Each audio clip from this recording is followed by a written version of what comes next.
Hola, buenas a todos, hegelianos de centro. Aquí estamos en un nuevo episodio de la pizarra de Hegel, nuestro nuevo videocurso Aprende a pensar con Raíz Buzón. La temporada 1 y este ya sería el primer, digamos, de los episodios. Pues bueno, hoy vamos a hablar de un tema bastante esencial, como es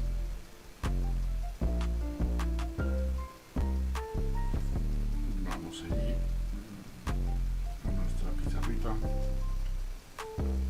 pues la diferencia entre el pensamiento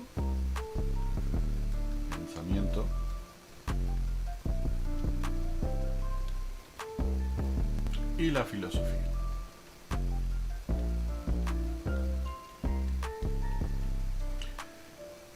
¿Son lo mismo? Sí y no. De alguna manera, la filosofía es pensamiento, pero el pensamiento no es filosofía. ¿Cómo podemos explicar esto? Bueno, pues vamos a verlo de una manera gráfica, ¿no? Como dos conjuntos.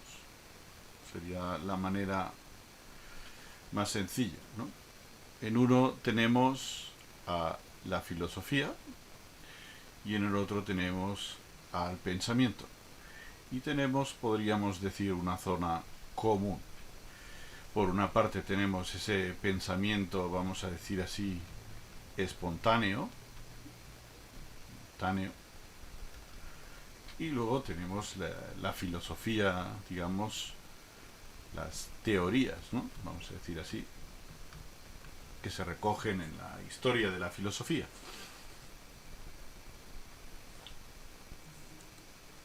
Eso es lo principal. Entender que por eso el pensamiento es de alguna manera independiente de la filosofía. Veremos cuál es esta parte común, ¿no? Lo que podríamos llamar pensamiento crítico, ¿no? Por ejemplo, ¿no? Que es lo que la gran mayoría de gente pues le interesa. Vamos a ver cuál es esta diferencia entre pensamiento y filosofía. ¿Por qué la filosofía es tan difícil? La filosofía es difícil porque funciona como un World Wide Web. ¿Y eso qué quiere decir? Pues quiere decir como un hipertexto, ¿no? ¿Qué es un hipertexto? Bueno, pues al final es lo que podemos definir matemáticamente como un grafo. Es decir, que no tiene una linealidad, sino que, digamos, los diversos puntos se pueden comunicar de diversas maneras, ¿no? Todo está relacionado, muy relacionado entre sí. Bueno, esa es la situación porque hace la filosofía tan extremadamente difícil, ¿no? Y es lo que decimos, ¿no? Que la filosofía es para profesionales, es para filósofos, para gente que se dedica, que tiene mucho tiempo, que utiliza ciertas reglas, ciertas técnicas, y que normalmente está en instituciones que se dedican específicamente a eso, a la educación. Y el pensamiento, en cambio, es para todos, es a veces utilizado de esa manera espontánea y a veces de una manera un poco más rigurosa, ¿no? Vamos a intentar explicar y proponer este tipo de pensamiento más metódico. Sigamos con las dificultades de la filosofía, ¿no? La filosofía, por eso, al ser un hipertexto, es difícil entrar en un libro. Por ejemplo, la fenomenología del espíritu, que es uno quizás de los más complicados. Bueno, o en realidad quizás no, pero está como su lenguaje lo hace bastante difícil, ¿no? Y eso se debe a porque la filosofía es un corpus. ¿Vale? ¿Qué quiere decir un corpus? Bueno, pues es un conjunto de libros, es decir, como podría ser como una enciclopedia, ¿no? Un conjunto de libros determinados, por eso se le llama canónicos, ¿por qué? Porque de alguna manera unas instituciones han establecido que unos son más importantes que otros, ¿no? Aristóteles, Hegel, Heidegger son autores, digamos, que determinan la columna vertebral de la del pensamiento occidental, ¿no? Bueno, entonces es lo que vemos, ¿no? Instituciones, vamos a dibujarlo así.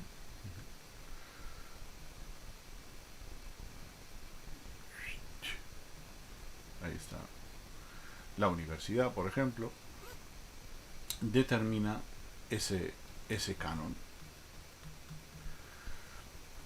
Ese canon, digamos, el primero de todos, el primero fue el corpus aristotélico.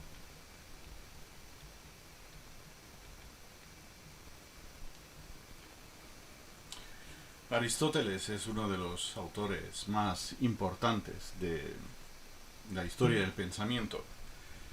Eh, digamos, Sócrates fue quizás el primer filósofo serio, ¿no? Después de los llamados presocráticos, que se alejaron del mundo más mitológico, narrativo, digamos, de la Grecia antigua, y empezaron a establecer razonamientos sobre la realidad, la existencia, el ser humano, etcétera, ¿no? Sócrates tuvo la peculiaridad de que no escribió nada.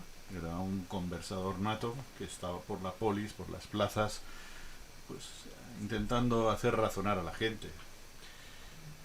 Pero su alumno, Platón, sí que escribió, digamos, unos diálogos, unos escritos en los que reflejaba el pensamiento de Sócrates. Pero todo y así, digamos, si no fuera por Platón, se hubiera perdido el pensamiento de Sócrates, el pensamiento original, vamos a decir, de la historia, del pensamiento occidental. Pero también si no fuera por Aristóteles, se hubiera perdido también los escritos de Platón y por lo tanto también Sócrates, y es decir, el origen del pensamiento occidental. ¿Por qué? Porque Aristóteles, aparte de ser un pensador, era otras muchas cosas, ¿no? Y era, por ejemplo, pues podríamos decir el coach, ¿no? de políticos, ¿no? Y tuvo una intervención muy importante para la creación de la Biblioteca de Alejandría, donde ahí pues se almacenaron escritos de todo el pensamiento y la ciencia de aquellos tiempos, incluidos los textos de Aristóteles y también los de Platón. Y, por supuesto, pues más tarde los historiadores, los filólogos encontraron estos escritos de Aristóteles y los clasificaron en un corpus y al ser un pensamiento tan absolutamente enciclopédico, porque Aristóteles escribió de todo, de retórica, digamos, de política, de física, de lógica, de retórica, de ética, de todo, pues sin duda ha sido una serie de textos esenciales en la historia de la filosofía que los filósofos han ido leyendo, interpretando, criticando unos entre otros y creando esa maraña de hipertexto, de referencias cruzadas que son de alguna manera la historia de la filosofía, ¿no? Es muy difícil aprender pensamiento, filosofía, empezando por una sola obra, porque hemos explicado este hipertexto, ¿no?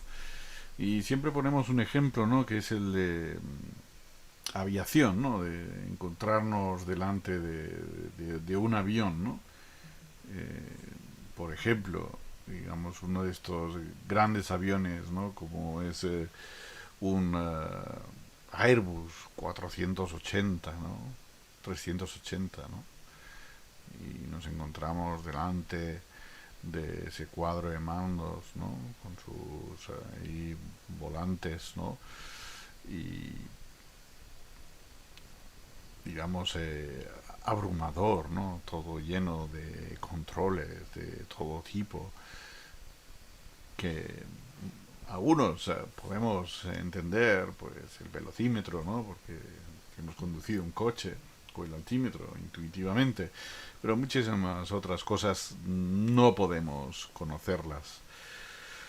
Necesitamos instrucción, necesitamos un manual, necesitamos experimentación, necesitamos pruebas y todo eso porque dentro de ese cuadro de mandos existen todas las innovaciones, todas las soluciones que se han ido encontrando durante la historia, todas las aportaciones de ingenieros y por lo tanto hay una complejidad ahí enorme, ¿no? Y en la historia de la filosofía pasa lo mismo, digamos, ese hipertexto, esa maraña, digamos, en la que podemos ver aquí ya no a Hegel, sino cualquier pensador, ¿no? Digamos, lo ponemos así, ojo, ¿no? Que es vigilante, totalmente sorprendido, ¿no? Delante de este cuadro de mandos, ¿no? Entonces, por eso, digamos, hablamos de esa complejidad, ¿no?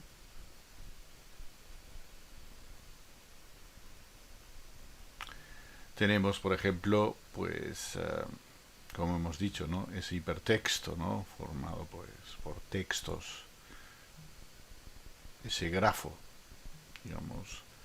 Por eso muchas veces, para empezar, se enseña la historia de la filosofía, que al final es la historia de esos textos canónicos, de ese corpus que establece toda esa columna vertebral de la filosofía, para introducirse al pensamiento, ¿no? Pero eso no es pensar, eso en realidad no te ayuda a pensar, eso es conocimiento. Entonces, nosotros, como explicaremos en los siguientes episodios, lo que queremos hacer es extraer de la filosofía todo aquello que nos puede servir para pensar,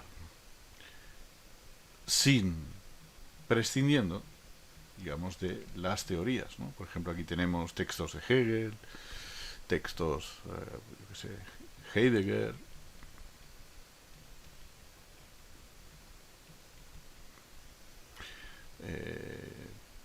yo qué sé, Ockham,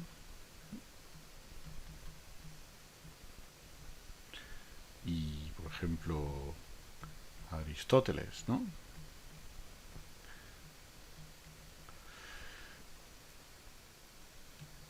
Y es lo que conforma, digamos, este grafo, digamos, que estamos hablando, ¿no? Digamos, los textos se citan unos a otros, a veces no lo vemos, son citas implícitas, pero se referencian unos a otros, se interpretan unos a otros y por lo tanto hay que conocerlo todo. Nosotros vamos a intentar concentrarnos en el pensamiento y prescindir de todo aquello de la filosofía que requiere ese estudio, esa paciencia que nosotros, que la gran mayoría de personas no tienen, ¿no? Y bueno, pues un poco hasta aquí hemos llegado en este primer episodio. Y bueno, queridos hegelianos de centro, pues nos vemos en el próximo y sobre todo suscribiros a mi canal si aún no lo habéis hecho. Hasta pronto.